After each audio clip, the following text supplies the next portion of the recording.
In today's video, I'm going to teach you how to write Google Ads headlines that get clicks. We'll walk through the process step by step, so whether you're a newbie or looking to refine your skills, you're in the right place. First off, let's navigate to the Google Ads platform by going to the overview section of your account. This is your home base for managing all your campaigns.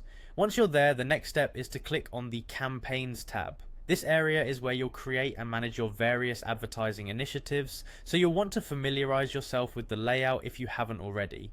After selecting campaigns, the next logical step is to click on Ads. This section is specifically dedicated to managing both existing ads and creating new ones. It's the crucial area where all the creativity and strategy come together, so make sure you're comfortable navigating through it. Now, you'll need to add a new ad. You'll do this by clicking the plus icon, usually found within the Ads section.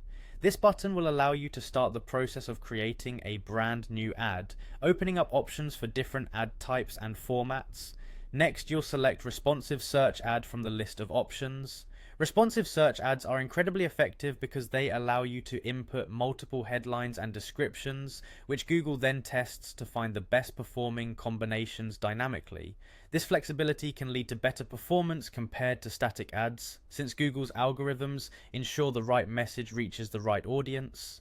Following this, it's time to select the specific campaign you want to attach your new ad to. This is important as aligning your ad with the relevant campaign will help maintain consistency in your messaging and better target your intended audience. Within that campaign, you'll need to choose an ad group. Ad groups are essential for organizing your ads within a campaign, often based on common themes or products. Selecting the right ad group helps in better managing your budget and ensuring that your ads reach the right segment of your audience. Once your ad group is selected, you'll finally reach the stage where you can add your headlines. Crafting compelling headlines is key to grabbing the attention of potential customers and driving clicks.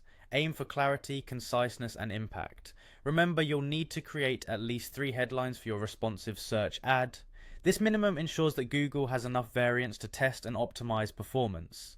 Think of each headline as a potential opportunity to catch the eye of a consumer, so make them count by emphasizing benefits, including keywords, and experimenting with different calls to action. By following these steps, you'll be well on your way to creating Google Ads headlines that not only engage, but convert. Happy advertising, and may your campaigns be successful.